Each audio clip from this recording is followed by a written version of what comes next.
It's been almost 30 years since I broke my neck and became a quadriplegic.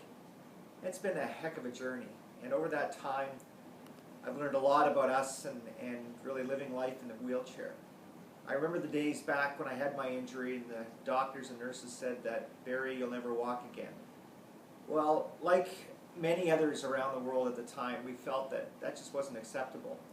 So we began our journey, and we looked and tried to seek out others who were trying to find a way to fund research to help people with paralysis caused by spinal cord injury. It was a long journey back then, and we were really a voice in the wilderness. But I was lucky that I had family and friends there to support me, and knock on wood, pretty good health at the time. Unfortunately, what people don't understand is that people with spinal cord injuries don't necessarily make it. Many of my brothers and sisters who suffered from a spinal cord injury back in my day are no longer with us.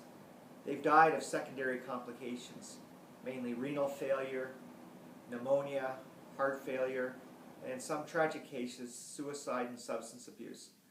All of these things have taken a toll and taken people away from this planet. That just shouldn't have happened.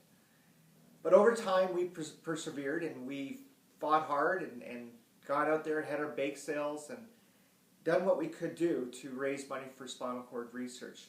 And I remember asking many of those years ago, what do we need to do? And a wise man once said to me, really two things. We have to convince the world that we can find a cure for paralysis.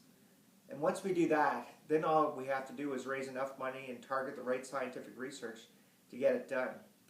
Well, about a decade went by after my injury, and a guy that we all know as Superman fell off a horse. Christopher Reeve really moved the bar and changed the movement and made it very possible for all of us now to talk about not a question of if we'll walk again, but when. We've lost Christopher Reeve as well, another victim to this injury. But we keep persevering and we keep fighting to go forward. It's a great time right now. In fact, there are many human clinical trials that are helping people with spinal cord injury in cases where we're actually seeing voluntary movement by technology in people that have been injured for over 20 years. It's a very exciting time. The problem with the success rate now is that as you get into human clinical trials, the cost of research is exponentially so much more expensive. It's not rats in a cage. It's human beings that we're working on to walk again. I believe that our society is just too smart and has too many resources to allow this to continue. We can find a cure for paralysis. We just need to go a little bit further. Today is Giving Tuesday, and I'm asking you to help us find a cure. Help all of my brothers and sisters out there with spinal cord injuries enjoy the life that we should have, a life that could be ours, a time we can move forward.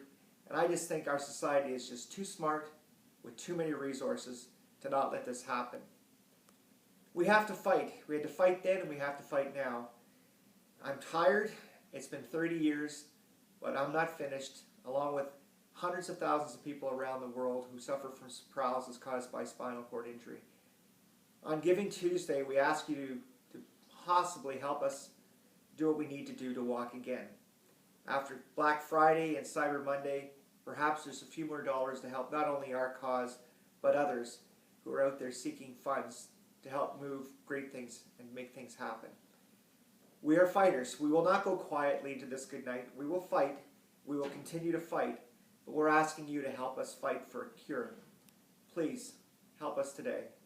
Thank you.